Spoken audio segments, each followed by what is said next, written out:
যে কোনো সরকারের একটা নির্দিষ্ট মেয়াদ থাকে, সেটা যেই সরকারই হোক, অন্তর্বর্তী সরকার হোক, তত্ত্বাবধায়ক সরকার হোক, নির্বাচিত সরকার হোক, যে কোনো সরকারের একটা নির্দিষ্ট মেয়াদ থাকে এবং সেই মেয়াদে সেই সরকারের মেয়াদের কতদিন আমি বলবেন আমাকে? না, আমি সেটাই আসছি যে নির্দিষ্ট মেয়াদ থাকে এবং সেই মেয়াদে সরকার কি করবে তার নির্দিষ্ট এজেন্ডা থাকে, যে আমি এই কাজগুলো এই সময়ের মধ্যে করব, এছাড়া আমি রুটিন কাজ করব।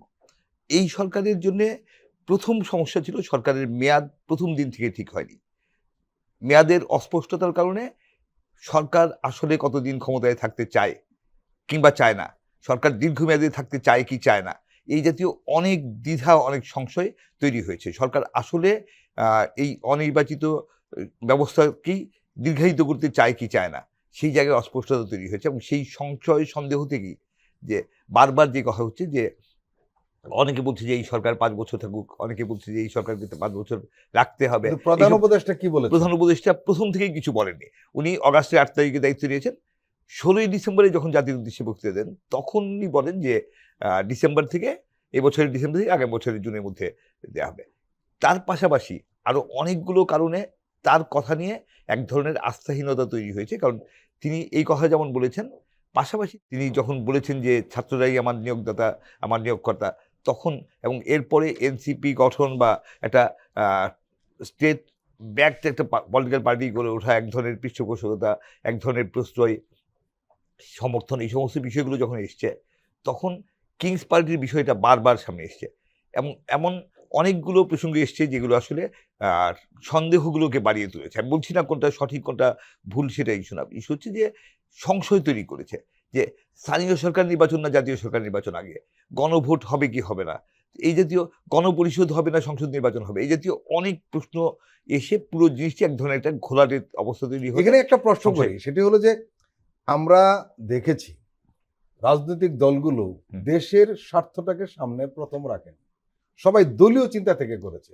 সেটা এবং এই অন্তর্বর্তীকালীন সরকার যেহেতু সে দলীয় না, সামনে আর নির্বাচনে সে আসবেও না, সে চিন্তা করেছে দেশকে সামনে রেখে। প্রবলেমটা কিন্তু এই জায়গাতে না, এইটা আপনার ব্যাখ্যা।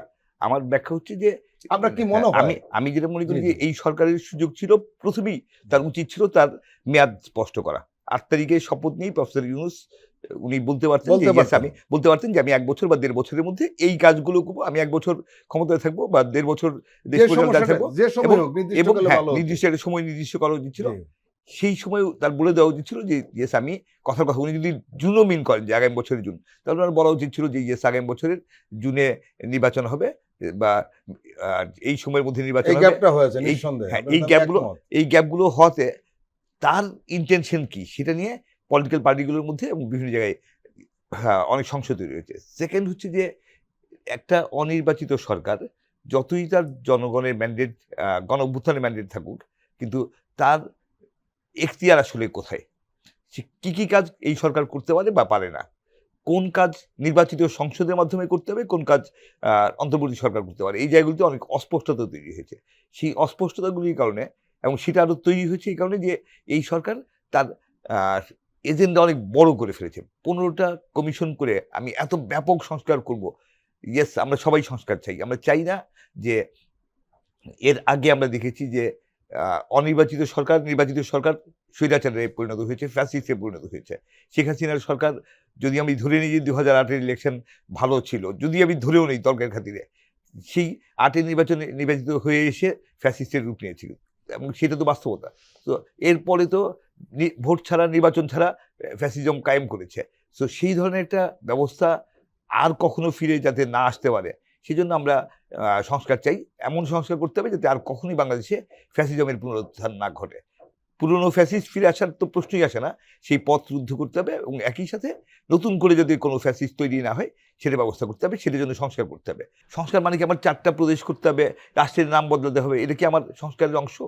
এটা কি আমার এই মুহূর্তে প্রয়োজন না? কিন্তু এই প্রস্তাবগুলো করতে গিয়ে এত বেশি জটিল করে ফেলছে। এবং আমি এটা বলি যে অগাস্টের 8 তারিখে প্রফেসর ইউনূস প্রধান উপদেষ্টা হিসেবে শপথ নিলেন।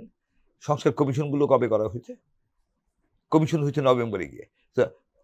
3 মাস যদি একটা কমিশন করতে লাগে, সেই কমিশন রিপোর্ট দিতে লাগবে 6 মাস। রাজনৈতিক দলগুলো বসিয়ে দিলে কতদিনে কমিশন করতে পারতো? 7 দিনে, 3 দিনে করা যায়। ইয়েস, আমি আমরা সবাই সবাইকে চিনি, বাংলাদেশের কে যোগ্য কে কি সবাই জানে। তো একটা কমিশন করতে কতদিন লাগে? একটা 5 জনের কমিটি, রাষ্ট্রযন্ত্রের সব পিলার কিন্তু ভেঙে গেছিল, এটা মাথায় সেটা রাখবেন। নিঃসন্দেহে। সে তো অগ্রাধিকার আরেকটা বড় ইস্যু, যে এই সরকারের উচিত ছিল অগ্রাধিকার নির্ধারণ করা, যে আমি নির্বাচন কমিশন সংস্কার করব, আমি প্রশাসন সংস্কার করব, আমি পুলিশ এবং আইন শৃঙ্খলা আচ্ছা, বাহিনী একটি কথা বলবেন কি আপনি, এখানে- যে হ্যাঁ। সব দোষ এই সরকারের, রাজনৈতিক দলগুলোর কোনো দায়িত্ব নেই, তাই তো মনে হচ্ছে? না, নিঃসন্দেহে না। রাজনৈতিক দলগুলোর দায়িত্ব দায়িত্ব অনেক। পালন করছে ঠিক মতে? আমি সেটা বলছি না যে রাজনৈতিক দলগুলো করছে, রাজনৈতিক দলগুলোর কে করার সুযোগ দিতে হবে, সম্পৃক্ত করতে হবে। আমি বরং উল্টো ভাবে বলি, এই সরকার রাজনৈতিক দলগুলোর সাথে এই পর্যন্ত কয়বার বসছে? সরকারের উচিত ছিল রাজনৈতিক দলগুলোকে আস্থায় নেওয়া এবং স্পর্শকাতর বিভিন্ন ইস্যুতে রাজনৈতিক দলগুলোকে ডেকে তাদের সাথে কথা বলা, যে আমরা কথার কথা যে করিডোরের একটা প্রস্তাব এসছে, করিডোর দেওয়া উচিত হবে কি হবে না সেটা নিয়ে রাজনৈতিক দলগুলোর সাথে সরকারের বসা উচিত ছিল। এবং এই সরকারের সবচেয়ে বড় শক্তি হচ্ছে রাজনৈতিক দলগুলো।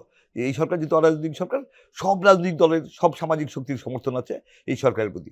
তো তাদেরকে আস্থায় নিয়ে সরকারের উচিত ছিল, সরকারের একটা বড় ইস্যু ছিল স্বচ্ছতার, যে আমি যা কিছু করব খুব স্বচ্ছভাবে করব।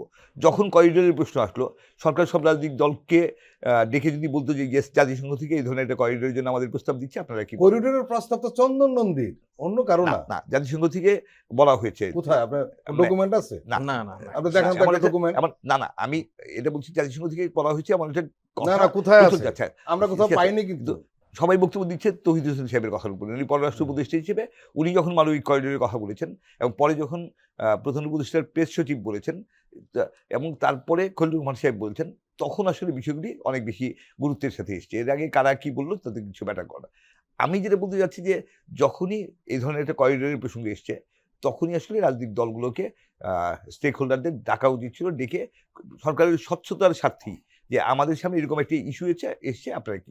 ডাকারও দরকার ছিল না, যেহেতু ঘটনাটি অবশ্যই ডাকা ঘটনা দরকার নেই, ছিল। কিন্তু খলিলুর না, রহমান কিন্তু- সাহেব যে প্রেস কনফারেন্সটা করলেন সেটা অনেক আগে করতে পারতেন। মানে প্রেস কনফারেন্স তো একটা সাধারণ মানুষকে জানানোর জন্য, কিন্তু যাদের নিয়ে আমি বাস্তবায়ন করব, তাদের যারা স্টেক হোল্ডার, যারা রাষ্ট্র পরিচালনার দায়িত্ব নেবে, সেই নেতৃত্বকে সাথে রাখা উচিত ছিল। সেখানে রাজনৈতিক দলগুলোর সাথে দূরত্ব তৈরি করেছে সরকার, রাজনৈতিক দলগুলোকে যথাযথ আস্থায় নেয়নি এবং স্বচ্ছ রাখে নাই রাজনৈতিক দলের সামনে বিষয়গুলো, যে আসলে সরকার কি চাচ্ছে কি। আমি আরেকটা জিনিস বলি, সেটা হচ্ছে যে এনবিআর নিয়ে এতদিন পর্যন্ত আমরা ক্রাইসিস দেখলাম। ব্যক্তিগতভাবে আমি এনবিআর এর নিঃসন্দেহে এটা আইএমএফ এর পরামর্শ করা হয়েছে, আইএমএফ এর চাপের মুখে সরকার হয়তো করতে বাধ্য হয়েছে, বাট আমি নীতিগতভাবে এটা সমর্থন করি যে রাজস্ব নীতি আলাদা বিভাগ থাকা উচিত, আর রাজস্ব ব্যবস্থাপনা আলাদা বিভাগ থাকা উচিত। সেটা ঠিক আছে, কিন্তু সেটা করতে গিয়ে কোন ক্যাডারের উপরে কোন ক্যাডারকে বসিয়ে দেওয়া হচ্ছে, যে ট্যাক্স ক্যাডার ক্যাডার আরেক সমস্যা, সেটা, আমাদের বা এর উপরে মানে প্রশ্ন। আমলাতন্ত্রে তো বিশাল সেখানে সংকট। সেখানে মধ্যরাত 12টার পরে কেন সার্কুলার ইস্যু করতে হলো? এখন এসে 2 মাসের জন্য স্থগিত করেছে, যখন অচল অবস্থা তৈরি হচ্ছে, যখন ট্যাক্স এবং ভ্যাট ক্যাডার থেকে যখন ইয়ে করা হলো যে তারা আজকে থেকে এক্সপোর্ট ইম্পোর্টের সব কাজ বন্ধ করে দেবে, তখন সন্ধ্যার সময় গিয়ে সরকার ঘোষণা দিল যে না, এই অধ্যাদেশটা 2 মাস স্থগিত জি থাকবে। জি, যখন অধ্যাদেশটা 2 মাস স্থগিত রাখার মতন শক্তি সুযোগ সরকারের হাতে আছে, তখন অধ্যাদেশটা কেন রাত 12টার পরে জারি করতে হয়েছিল? সো অধ্যাদেশটা জারি করার আগেই তো এই আলোচনাটা হতে পারতো। কোনটা আগে কোনটা পরে এই নির্ধারণে যদি ভুল করে, তখন আসলে অনেক অস্বস্তির হয়।